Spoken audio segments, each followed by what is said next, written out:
Hello friends, today's my topic of this video lecture is Know the User. I have taken this topic from the Usability Engineering Life Cycle Model.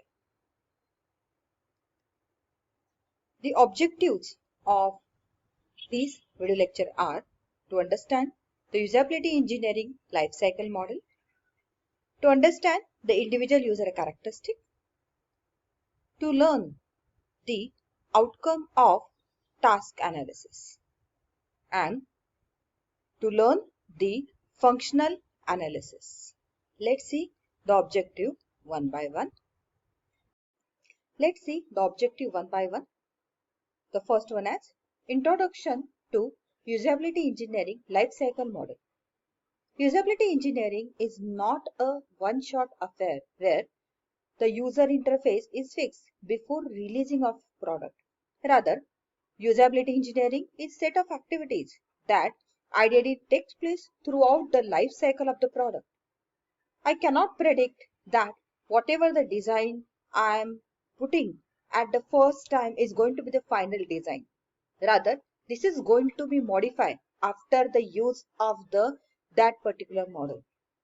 So, the UE is a set of activities that ideally take place throughout the life cycle of the product.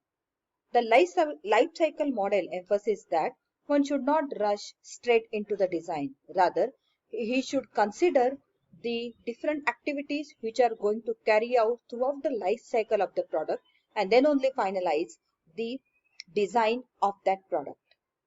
Now, in this particular model, the first stage is the knowing the user. So this is going to be the first stage where I am going to target the user.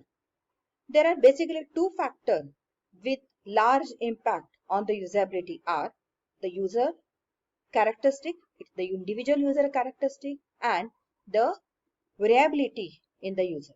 Now the user include the one who is using the system, but for using that system, who is responsible?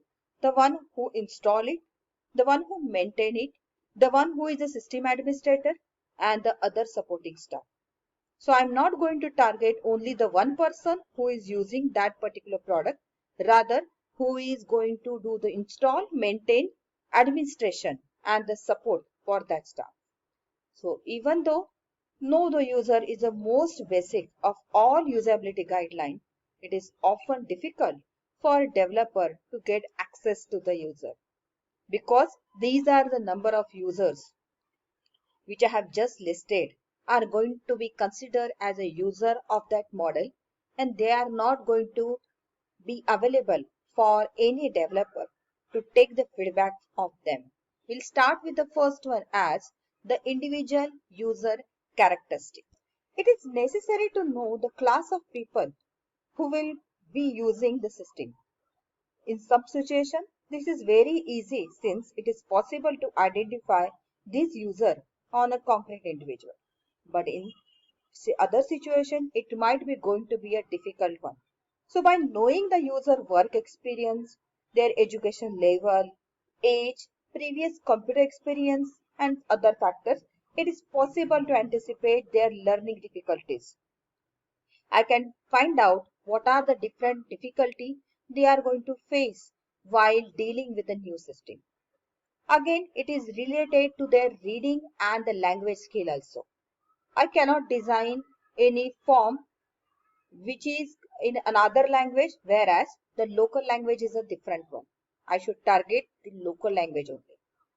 The next one asks the amount of time user will be available for learning, just which I have covered in the previous slide. The next one adds the work environment and the social context. So these are going to be considered when I am considering the user characteristic. Now, the next comes as the task analysis. So task analysis is essential as early input to the system design. The user overall goal should be studied as well as how they currently approach the task, their information need, how they deal with the exception circumstances and the emergencies. These things should be studied first, then only then I can go for the next design. The user model of the task should be identified since it can be used as a source of a metaphors. Observe the effective users and user strategies and work around as a hint of what a new system could support. It's very much clear that whatever my data of the previous system is there, whatever the feedback which I have collected from the previous system is there, that I can use here to design for the new system. So the outcome of the task analysis are a list of all the things user want to accomplish with the system, that is nothing but the goal. Next one as the preconditions, nothing but all the information they will need to achieve them. The steps that need to be performed and the interdependencies between these steps, all various outcomes and report that need to be produced, the criteria used to determine the quality and compatibility of these results, and the communication needs of a user as they exchange the information with the others. Here, others means can be the installer, can be the administrator, can be the admin also. The next point is functional analysis. A new computer system should not be designed simply to propagate a sub-optional ways if they doing things. For example, in a previous system, because of the limitation of that previous technology, if user is adopting some different ways of doing that one, so that should not get focused. One should not analyze just the way user currently do the task, but also underline the functional reason for the task. That's why what is it that really need to be done and what are merely surface produces which can and perhaps should be changed. So the example can be the face-to-face interview in a CSCW. Many projects in a computer supported cooperative work field assumes that face-to-face interaction is the ultimate in a communication. Next one as paging in printed manuals. Our next topic is evaluation of the user. User will not stay the same. Using the system changes the user, and as they changes, they will use the system in a new way.